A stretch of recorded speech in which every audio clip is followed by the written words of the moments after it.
Hello everyone. Today I want to talk about pulling strikes. What do I mean by pulling strikes? Let's take a look. Notice that my sword is in an angle relative to my outstretched arm. In this case, it's approximately 90 degrees. The angle can be adjusted, it can be more obtuse or slightly more acute. For convenience, I step forward with my right foot. I change the plane of the sword to make it easier for me to deliver strike action. Now I want to strike my opponent in the shoulder. You can lower it even further, bring it to parallel to the ground to strike the torso. And from this position, with the backward movement of my hands, a pulling motion, I execute a pulling strikes. Notice that in the starting position, my arms almost fully extend. The strike itself occurs due to the movement of the hands toward oneself. Notice that the angle between my arms and the sword remains the same after the strike. To be precise, mm, the angle between my arm and the sword after the strike should not be less than 90 degrees. It's very important. For this particular case, I choose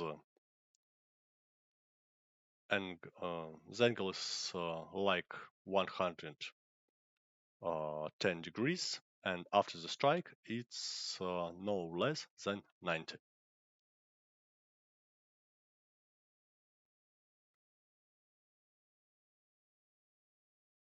Okay, let's see how we achieve the striking action.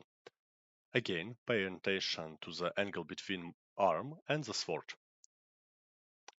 Then I choose the plane in which I intend to execute the striking action. When I start to lower my hands and pull them toward to my hips, there is a moment where sword gets fixed in opponent body. At this moment, instead of relaxing my wrist, I keep it very rigid to maintain the angle. To preserve this angle, I have to move my hands not downward, but pull them toward myself to my hips, and I also slightly rotate my torso. Uh, As you can see in the final position, the angle between my arms and weapon remains approximately 90 degrees. Okay, now how not to do it and how you will like to do it at the first. You will strike, your hand will relax, and you will hit yourself in the forearm with the guard. This is a very common problem among beginners because they relax their hand too much instead of starting to make the pulling motions. I'm no, you see this, and I'm now demonstrating the correct execution where angle is maintained.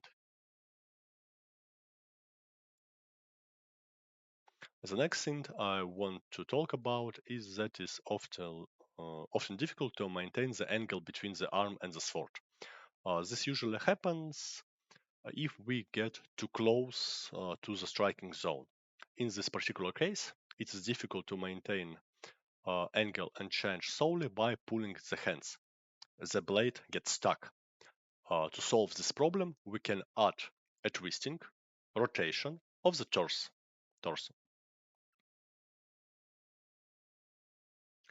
We perform the pulling motion and rotation this way.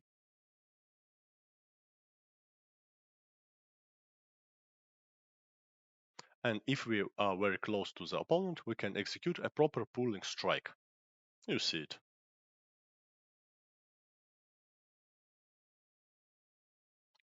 We can also rotate our torso even more by incorporating movement of the hips and legs.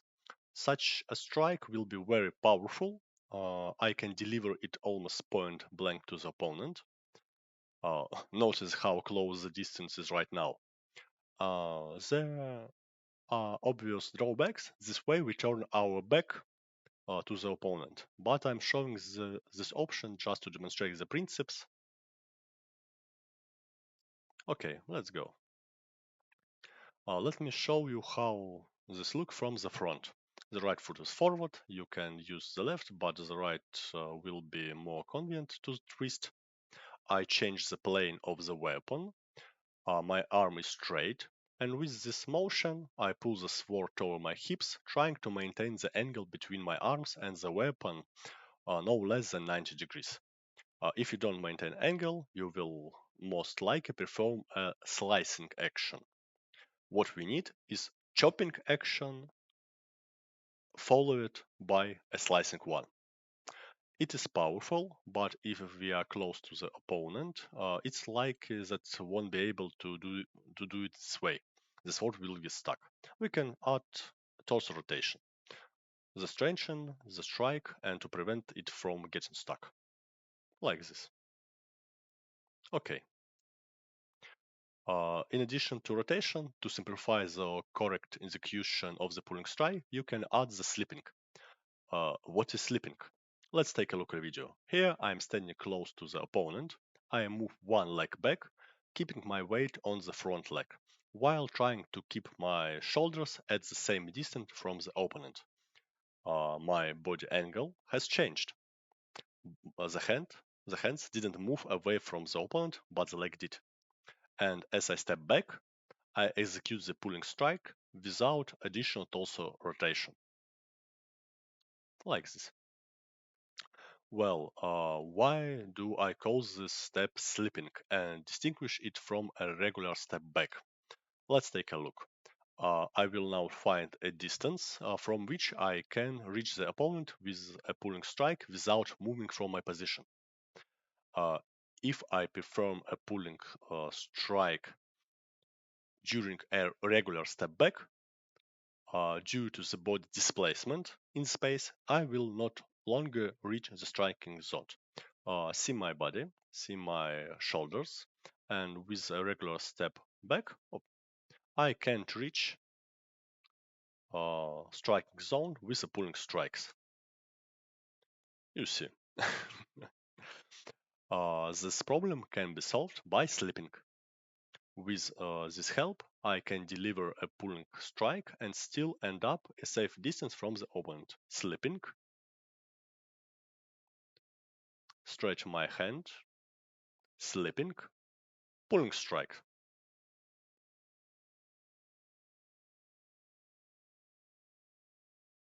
Now let's see how this look from the front. Stretch my arm, choose the plane, slipping, and pulling strike with slight torso rotation. We can combine the torso rotation and slipping to execute the pulling strike. Here I'm demonstrating the exaggerated version. It's not necessary to rotate the torso so much, this much. Pulling strikes can be performed from almost any position.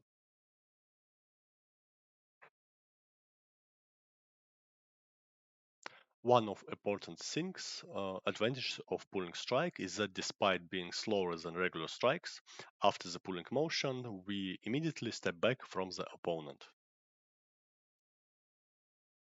Now demonstrate a situation where pulling strike can be used. For example, you can strike forward and then exit the attack with a pulling strike. I really like this combination, my favorite one. If necessary, we can take a suspend guard after pulling strike and deliver a riposte to the opponent's head. Pulling strike, guard, riposte. You can also walk through the longer position. I can make a small swing and immediately start slipping along with the pulling strike. This results in a powerful strike to the hand that does not provoke a counterattack from the opponent.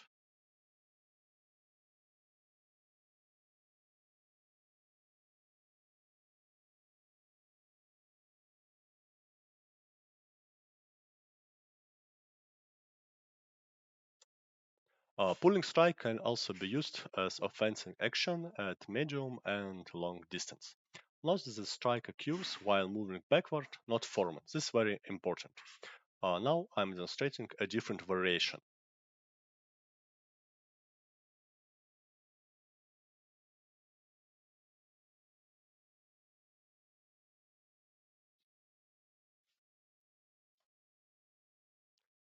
Pulling strikes are one of the few variations of the strikes that work well in close quarters.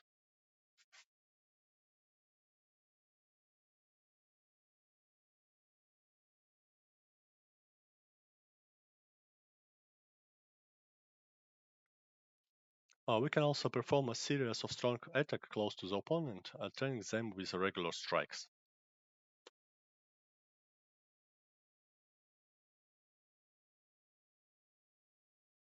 Like this.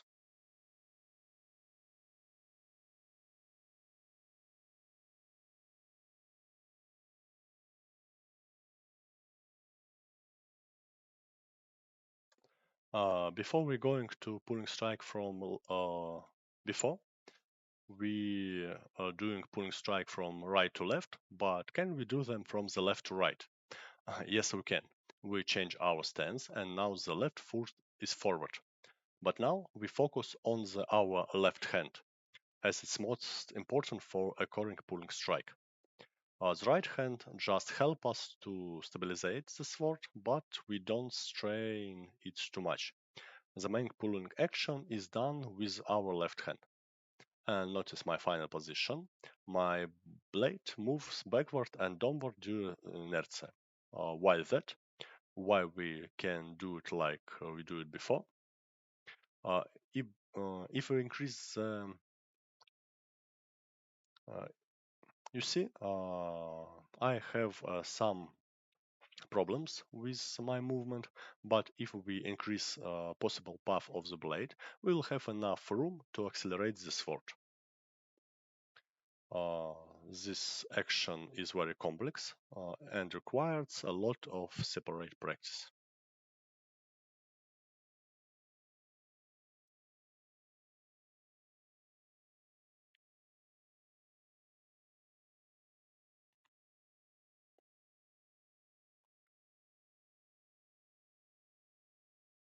Okay, now let's see how this can be used in some fight. The first option is to exit an attack. Now attack the opponent in the fourth sector and then immediately move out of his respawn zone with a pulling strike. While doing the pulling strike, I can hint the opponent hands, knock his blade aside, or simply end up with a safe position.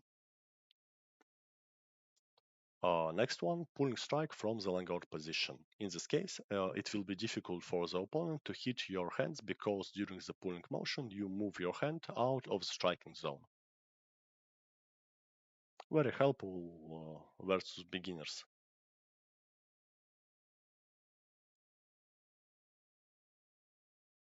The next case is interrupting an enemy attack, particularly a thrust.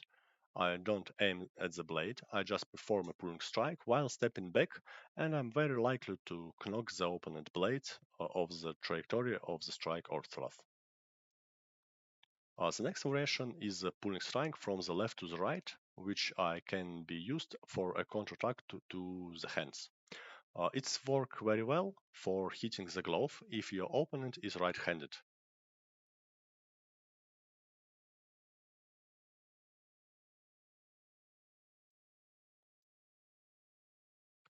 Uh, Also, we can use pulling strike as a second intention attack. Well, I perform the pulling strike, the opponent defend, and then riposte, but I'm already in a more advanced position due the sleeping. I take a guard and riposte and win the race.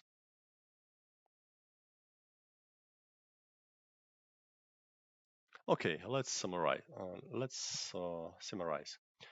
Pulling strikes seems to me to be one of the important features of two-handed weapons fencing. I really see them in competition, also seem very useful for me, and I often use them successfully myself. I hope the video was helpful for you. Goodbye everyone.